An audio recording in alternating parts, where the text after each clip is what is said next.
welcome to my father's place. Hi, welcome to my place. I'm the father of Dania Suleiman. Welcome to my house. My name is Said Suleiman. I'm originally from Eritrea. I came here in 1975 in the middle of the winter, December 15. And I have a cultural shock at that time, not having winter coat and the shoes and so on. So it was my first winter, first snow I ever seen. I find it's a great country to live, where all your rights protected. Du côté de mon père, moi, je les trouve extrêmement généreux. Ils vont toujours te dire « reste plus, mange plus, mange plus, est-ce que t'es correct? » Et je trouve que c'est une super belle qualité. Puis c'est souvent une qualité qu'on va retrouver des gens qui viennent peut-être des pays du Sud, où est-ce que c'était très, très communautaire, où c'était très familial à ce niveau-là. Puis c'est des gens qui ont peut-être travaillé plus dur dans leur vie en tant que première génération d'immigrants. Et je trouve ça vraiment beau. Never want them to give them just identity of geography.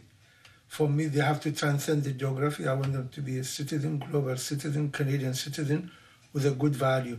Because you don't want them to be stuck in a country located somewhere. That is the culture that I want to give you.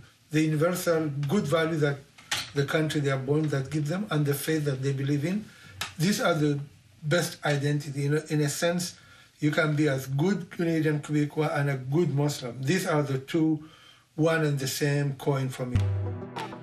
It was extremely difficult to give them the Islamic education in this society because simply religion have no role in the street or in any place so other than privately practicing. So you don't spend much time with your kids, and you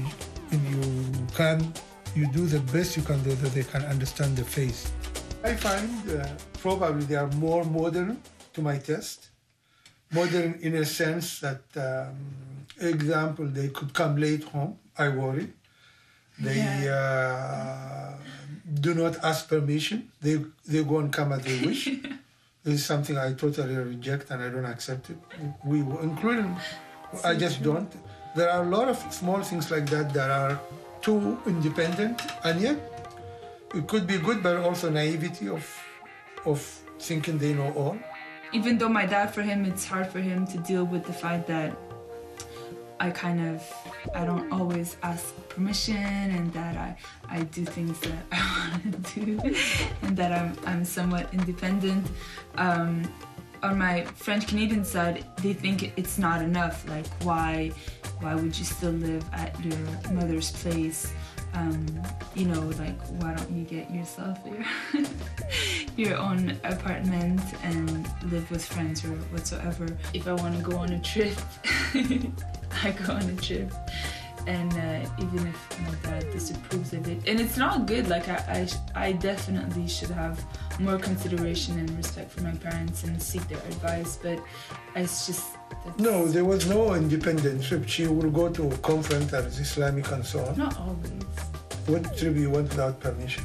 Not without permission. Yeah, but I'm just saying, like, if I want to go there, I'll tell you about it. I'll ask you. But she want to visit her friend in Chicago, she will say, "I want to go," and she will insist.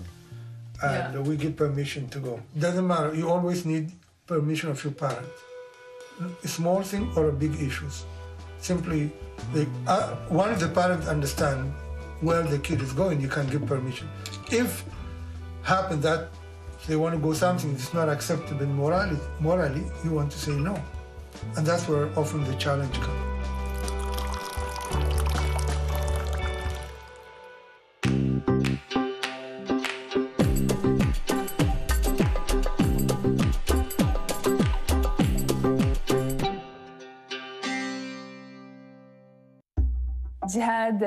Djihad nafs, qui est comme la lutte contre ces penchants qui puissent être néfastes. C'est quelque chose de beau, c'est quelque chose de difficile, c'est quelque chose de humain aussi, c'est un processus. L'appel au djihad en dehors d'un contexte qui soit pour la justice ou qui soit bien, c'est dérisoire. Et donc, ça dépend dans quelle perspective on fait appel au djihad. Mais je pense que le mot premier est bon.